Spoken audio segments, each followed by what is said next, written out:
Hello and welcome to Bhaduri Foundation. In this lecture, we will study Chapter 7 Conservation of Plants and Animal, Class 8th NCERT Science. Let's start. This lecture is also important for UPSC preparation and also for academic purpose. Deforestation and its causes. Deforestation क्या है और इसके क्या कारण है? A great variety of plants and animals exist on earth. बहुत सारी variety के प्लांट्स एंड एनिमल्स एग्जिस्ट करते हैं अर्थ पे. They are essential for the wellbeing and survival of the mankind. तो हर मैनकाइंड मतलब ह्यूमन काइंड के लिए, उनके वेलबींग के लिए, उनके सर्वाइवल के लिए ये जो वैरायटी है प्लांट्स और एनिमल्स की, ये बहुत ही ज़रूरी है. Today a major threat to survival of these organisms is deforestation. और एक बहुत बड़ा थ्रेट, खतरा बन चुका है डिफोरेस्टेशन, मतलब पेड़ों को काटा जाना, जिससे वैरायटी ऑफ प्लांट्स भी ख़त्म हो जाएगी और एनिमल्स भी ख़त्म हो जाएंगी, क्योंकि animals are used to generally used to abode in forest. तो deforestation means clearing of forest. तो डिफोरेस्टेशन का जो शाब्दिक अर्थ है वो है फॉरेस्ट को क्लीन कर देना and using that land for other purpose, और उस लैंड को दूसरे पर्पस के लिए एलोकेट कर देना. Trees in the forest are cut for some of the purpose mention below. पेड़ जो हैं वो इन पर्पस के लिए काटे जाते हैं, जैसे कि प्रोक्योरिंग लैंड फॉर कल्टीवेशन, खेती के लिए, लैंड के लिए, बिल्डिंग हाउस एंड फैक्ट्रीज, घर और फैक्ट्री बनाने के लिए, मेकिंग फर्नीचर और using wood as fuel, furniture बनाने के लिए और लकड़ी को ईंधन के रूप में यूज़ करने के लिए भी पेड़ों का काटा जाता है. Some natural causes of deforestation are forest fires and severe droughts. और जो कुछ प्राकृतिक कारण हैं जो कि मैन मेड नहीं है डिफोरेस्टेशन के, वो है कई बार जंगलों में आग लग जाती है और कई बार सूखा पड़ जाता है, जिससे फॉरेस्ट मर जाते हैं. Consequences of deforestation. तो क्या परिणाम होंगे अगर डिफोरेस्टेशन होता है, अगर पेड़ों को कंटिन्यूसली काटा जाता है तो क्या परिणाम हो सकते हैं. तो deforestation increases the temperature and pollution level on the अर्थ. तो डिफोरेस्टेशन से 100 जनरल टेम्परेचर बढ़ जाएगा, ग्लोबल वार्मिंग हो जाएगी और पोल्यूशन लेवल भी बढ़ जाएगा. It increases the level of carbon dioxide in the atmosphere. Atmosphere में कार्बन डाइऑक्साइड का स्तर जो है वो बढ़ जाएगा. Ground water levels also get lowered, और ग्राउंड वाटर भी कम हो जाएगा. They know that deforestation disturb the balance in nature. मतलब कि डिफोरेस्टेशन से नेचर का जो बैलेंस है वो ख़राब हो जाएगा. Fewer trees would mean that less carbon dioxide will be used by resulting in its increased. Come tree होने का मतलब है कि कार्बन डाइऑक्साइड को कम यूज़ किया जाएगा पेड़ों द्वारा, तो कार्बन डाइऑक्साइड वो एग्जिस्ट करेगी एटमॉस्फेयर में, जो कि हार्मफुल होगी amount in the atmosphere. This will lead to global warming. और इससे क्या होगा, ग्लोबल वार्मिंग हो जाएगी. आज carbon dioxide traps the heat, क्योंकि कार्बन डाइऑक्साइड ज़्यादा होगी तो वो हीट को ट्रैप कर लेती है, जो सन से हीट आती है उसको ट्रैप कर लेती है और जनरल टेम्परेचर को बढ़ा देती है. Heat rays reflected by the earth. The increase in the temperature on the earth disturb the water cycle. जब टेम्परेचर बढ़ जाएगा तो वाटर साइकिल डिस्टर्ब हो जाएगी एंड में रिड्यूस रेनफॉल, जिससे बारिश कम हो जाएगी. This could cause drought. और इससे क्या हो जाएगा, ड्रॉट हो जाएगा, सूखा आ जाएगा. डिफोरेस्ट और सूखा आ जाएगा तो पेड़ और ज़्यादा मर जाएंगे बिना काटे ही. तो deforestation is a major cause. Deforestation एक बहुत बड़ा कारण है which leads to changes in the soil properties, जिससे मिट्टी की जो प्रॉपर्टी है, जो उर्वरता है, वो भी कम हो जाएगी. Fewer trees results in more soil erosion. क्योंकि पेड़ कम होंगे तो मिट्टी खुली होगी, जिससे मिट्टी का कटाव जल्दी हो जाएगा. पेड़ की जड़ें तो मिट्टी के कटाव से रोक लेती है, जब पेड़ ही नहीं होंगे तो मिट्टी का कटाव ज़्यादा होगा. Removal of the top layer of the soil exposes the lower hard and Rocky layers. जब ऊपर की मिट्टी कट जाएगी जो कि उपजाऊ थी, तो नीचे की जो मिट्टी है वो तो रॉकी होगी, हार्ड होगी, उसमें तो वेजिटेशन पैदा ही नहीं होगा. This soil has less Hume's and is less fertile. और इस सोयल में, जो नीचे की सोयल होती है, उसमें लेस ह्यूम्स होता है और वो लेस उपजाऊ होती है, फर्टाइल होती है. Gradually the fertile land gets converted into deserts. और धीरे धीरे ये जो फर्टाइल लैंड थी वो एक रेगिस्तान में, डेजर्ट में बदल जाएगी। इट इज़ कॉल्ड डेजर्टिफिकेशन, जिसको हम बोलते हैं मरुस्थलीकरण, हिंदी में डेजर्टिफिकेशन हो जाएगा बिना पेड़ों के। Deforestation also leads to the decrease in water holding capacity of the soil. अगर पेड़ नहीं होगा तो मिट्टी के जो वाटर होल्डिंग कैपेसिटी है वो भी कम हो जाती है। The movement of water from the soil surface into the ground, infiltration rate is reduced, so there are floods, तो फ्लड्स आ जाते हैं। पानी को रोका नहीं जा सकता पेड़ों के बिना।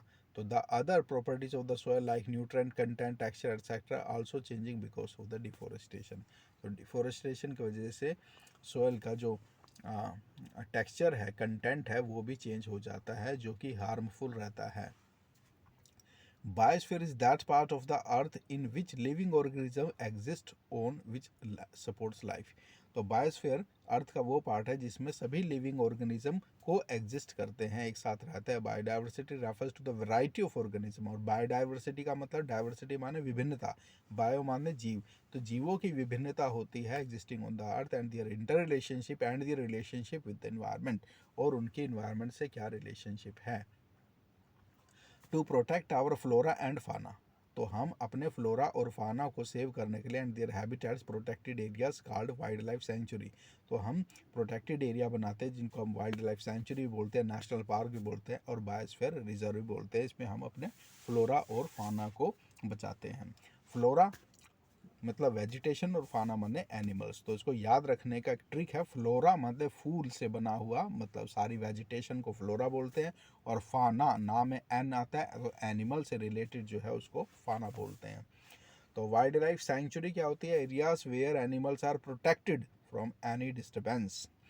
वाइल्ड लाइफ को प्रोटेक्ट किया जाता है किसी भी डिस्टर्बेंस से, तो उसे वाइल्ड लाइफ सेंचुरी बोलते हैं। नेशनल पार्क क्या होते हैं? Areas reserved for wild life where they can freely use the habitats and natural resources, तो इसे नेशनल पार्क बोलते हैं। बायोस्फीयर रिजर्व क्या होता है? Large area of protected land for conservation of wild life, plant and animals resources and traditional life of the tribals living in the area. तो tribals की life को बचाना, एनिमल्स और प्लांट्स की लाइफ को बचाने के लिए हम बायोस्फीयर रिजर्व बनाते हैं। The government lays down rules, government कुछ नियम बनाती है, मैथड्स एंड पॉलिसीज बनाती है to protect and conserve them, conserve करने के लिए वाइल्ड लाइफ को और फॉरेस्ट को। Wild life sanctuaries, national parks, biosphere reserves etcetera are protected areas for conservation of plants, तो ये प्रोटेक्टेड एरिया है जिसमें कंजर्व किया जाता है प्लांट्स को, एनिमल्स को, इन दैट उनके प्रेजेंट एरिया में ही। Biosphere reserves are the areas meant for conservation of biodiversity, तो बायोडाइवर्सिटी को मतलब जीवों की डाइवर्सिटी को प्रोटेक्ट करने के लिए बायोस्फीयर रिजर्व बनाया जाता है। Biodiversity is the variety of plants, animals and micro organisms generally found in an area, तो एक पर्टिकुलर एरिया में जितने भी प्लांट, एनिमल और माइक्रो ऑर्गेनिज्म पाए जाते हैं उनकी डाइवर्सिटी को बनाए रखने के लिए बायोस्फीयर रिजर्व्स बनाए जाते हैं। Flora fauna, animals are comfortable and happy in their own habitat, जो एनिमल्स है वो अपने ही हैबिटेट में खुश रहते हैं। हैबिटेट मतलब उनका निवास स्थान एनिमल्स का। We should not disturb them, और हम उन्हें उनके निवास स्थान को डिस्टर्ब नहीं करने देना चाहिए। तो the plants and animals found in a particular area are termed flora, तो जो भी and fauna respectively of that area, तो प्लांट्स को फ्लोरा बोलते हैं, एनिमल्स को फाना बोलते हैं, अपने रिस्पेक्टिव एरिया में जो जो लोग रहते हैं। अब है एंडेमिक स्पीसीज। एंडेमिक स्पीसीज क्या होती है? Are those species of plants and animals which are found exclusively in a particular area, मुख्य रूप से एक ही एरिया में जो प्लांट और एनिमल की स्पीसीज पाई जाती है उनको एंडेमिक स्पीसीज बोलते हैं। They are not naturally found anywhere else, और नेचुरली वो किसी और जगह नहीं पाई जाती। हाँ, उनको लेके जाया जा सकता है, वहाँ पर लगाया जा सकता है, पेड़ पौधों को, जानवरों को रखा जा सकता है, दूसरे देश से लाया जा सकता है ब्रीडिंग पर्पज से और चिड़ियाघर पर्पज से, जू पर्पज से, लेकिन नेचुरली वो वहाँ नहीं पाई जाती। नेचुरली एक पर्टिकुलर एरिया में पाई जाती है, इसलिए उनको एंडेमिक स्पीसीज बोला जाता है। पर्टिकुलर टाइप ऑफ एनिमल और प्लांट में भी endemic to a zone, a state और ए कंट्री, एक कंट्री, स्टेट और जोन में कोई पर्टिकुलर स्पीसीज एंडेमिक हो सकती है। इंक्रीजिंग पॉपुलेशन और introduction of new species may affect the natural habitat. अगर हम कोई नई पॉपुलेशन नई स्पीसीज़ को लाएं और एक पर्टिकुलर हैबिटेट में बसा दें तो एंडेमिक स्पीसीज़ को उससे खतरा हो सकता है, इंडेंजर हो सकती है उनकी एग्जिस्टेंस, अगर हम कोई बाहर की स्पीसीज़ को ला के कहीं और पे बसा दें। वाइल्ड लाइफ सेंचुरी क्या होती है? Killing, poaching. आजकल बहुत शिकार हो रहा है, पोचिंग बोलते हैं उसको। किलिंग और capturing animals in general strictly prohibited, तो उनको सख्ताई से मना है सरकार के द्वारा, prohibited and punishable by law, और कानून की तरफ से वो पनिशेबल ऑफेंस भी है, अपराध है एक, इन ऑल सच प्लेसेस। तो wild life sanctuaries like reserve forest provide protection and suitable living conditions to wild animals, के लिए एक लिविंग कंडीशन प्रोवाइड करते हैं। Some of the threatened wild animals like black bucks, ये खतरे में है वाइल्ड एनिमल्स जिसका नाम है ब्लैक बक, वाइट आइड बक, और एलिफेंट, और गोल्डन कैट, और पिंक हेडेड डक, और घड़ियाल, marsh crocodile, python, rhinoceros etcetera are protected and preserve in our wild life sanctuary में ये प्रोटेक्टेड हैं। तो थ्रेटन्ड स्पीसीज कौन कौन सी हैं, ये एग्ज़ाम में आता है, यूपीएससी के एग्ज़ाम में और अदर कॉम्पिटिटिव एग्ज़ाम्स में, तो ये अभी से ही याद करना शुरू कर दो। It is a pity that even protected forest are not safe, और ये बहुत ही दया की बात है कि प्रोटेक्टेड फॉरेस्ट भी आजकल सेफ नहीं है, because people living in the neighbourhood encroach upon them and destroy them. तो आस पड़ोस में जो नेबरहुड एरिया में रहते हैं वो उनमें इनक्रोच करके वहाँ के हैबिटेट को डिस्टर्ब कर देते हैं अपने पर्सनल पर्पस के लिए, घूमने फिरने के लिए या उनकी पोचिंग करके। प्रोटेक्टेड प्रोजेक्ट टाइगर, तो सरकार ऐसे एनिमल्स को और पर्टिकुलर हैबिटेट या किसी एनिमल्स या प्लांट्स को बचाने के लिए प्रोजेक्ट चलाती रहती है, जैसे project tiger was launched by the government to protect the tigers in the country. The objective of this project was to ensure the survival and maintenance of the tiger population in the country. Country में tiger population को बढ़ाने के लिए, उनको ख़त्म होने से बचाने के लिए सरकार ने प्रोजेक्ट टाइगर चलाया था, और आज ये बहुत सक्सेसफुल हुआ। अब जो टाइगर्स की संख्या है वो बढ़ने लगी है। सतपुड़ा टाइगर रिजर्व, सतपुड़ा के जंगल है उसमें टाइगर रिजर्व बनाया गया, जो unique in the sense that significant increase in the population tiger has been seen. तो सतपुड़ा के जो टाइगर रिजर्व में सिग्निफिकेंट इंक्रीज देखा गया है टाइगर की पॉपुलेशन का।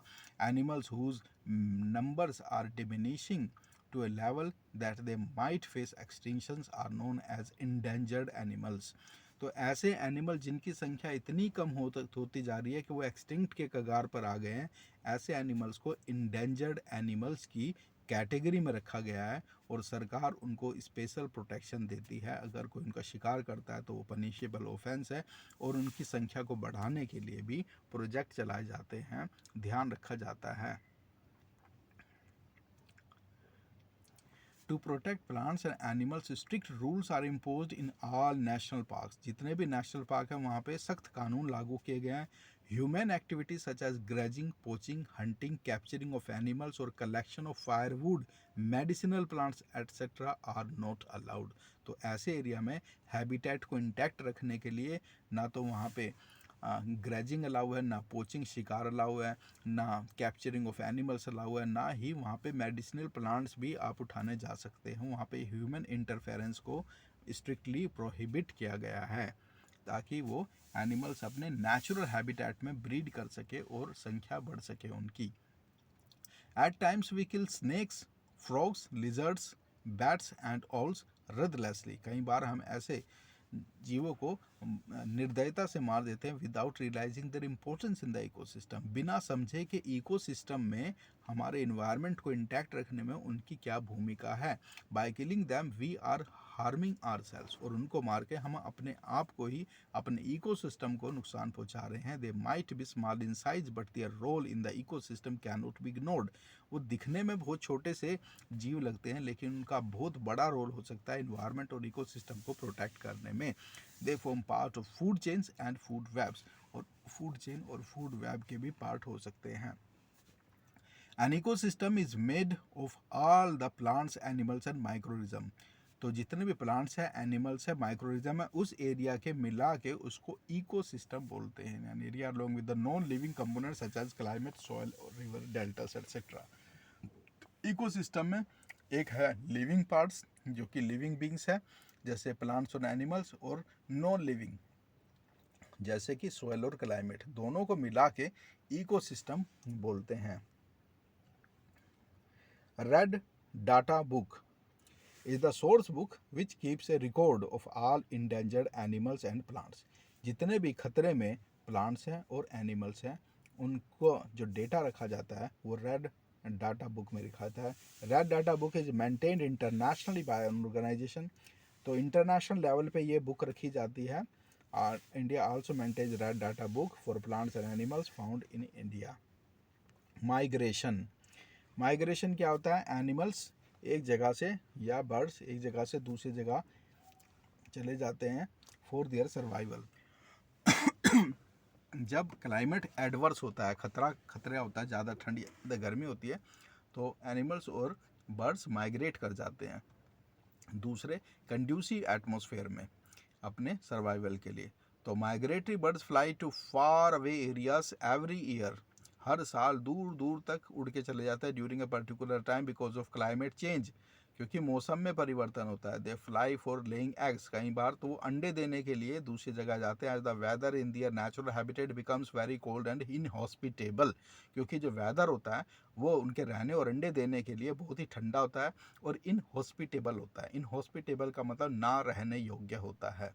तो birds also cover long distance to reach another land are known as migratory birds. तो जो बर्ड्स बहुत लंबी डिस्टेंस कवर करते हैं उनको माइग्रेटरी बर्ड्स कहा जाता है। Recycling of paper, it takes 17 full grown trees to make 1 ton of paper.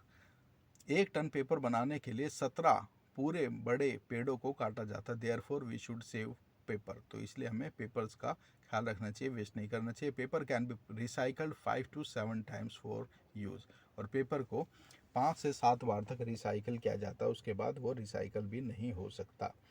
अब है डिफोरेस्टेशन का अपोजिट रिफोरेस्टेशन। डिफोरेस्टेशन मतलब पेड़ों को काटा जाना, रिफोरेस्टेशन मतलब जब काट रहे हैं तो उनको पेड़ों को हमें प्लांट भी करना चाहिए ताकि जो प्लांट्स की संख्या है वो मेंटेन रह सके।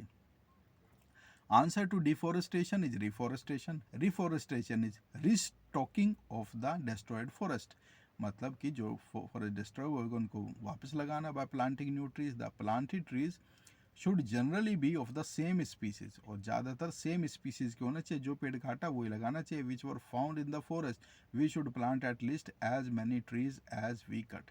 जितने काटे गए हैं उतने तो लगाने ही लगाने चाहिए, ज़्यादा भी लगाने चाहिए। Deforestation, reforestation can also take place naturally also, तो रिफोरेस्टेशन कई बार नेचुरली भी होता है, इनके बीच बीच घुट जाता है, अपने आप पेड़ उग जाता है जंगलों में तो खासकर।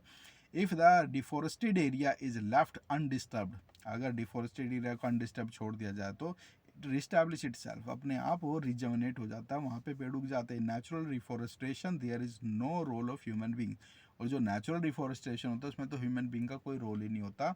We have already caused tremendous damage to our forest, हम पहले ही बहुत नुकसान पहुँचा सके फॉरेस्ट को। If we have to retain our green wealth, और अगर हम अपनी ग्रीन संपत्ति को रखना चाहते हैं फॉर फ्यूचर जनरेशन के लिए भी, तो plantation of more tree is the only option, तो ज़्यादा से ज़्यादा पेड़ों को लगाना ही एक ये ऑप्शन बचता है। In India we have the forest conservation act, India में हमारा फॉरेस्ट कंजर्वेशन एक्ट भी है। This act is aimed at preservation and conservation of natural forest. तो ये एक्ट क्या करता है? नेचुरल फॉरेस्ट और एनिमल्स को कंजर्व करता है, and basic needs of the people living in the near forest, और जो नियर अबाउट नेबरहुड में जो लोग रहते हैं फॉरेस्ट से जो उनकी नीड होती है उनको भी फुलफिलने की आज़ादी देता है। तो we have completed this chapter, revise this chapter again and again, this is also useful for UPSC preparation. और अगर आप सारे एनसीईआरटी को पढ़ना चाहते हैं तो हमारा ऐप है बहादुरी फाउंडेशन, उसको प्ले स्टोर पर जाके डाउनलोड कर सकते हैं। वहाँ पे ऑर्गेनाइज्ड वे में सारी एनसीईआरटी पढ़ाई जा रही है, और हमारे यूट्यूब चैनल को आप सब्सक्राइब कर सकते हैं, जिससे आप और जो दूसरी वीडियोस आ रही है उसको भी आपको नोटिफिकेशन आ जाएगा। Thank you.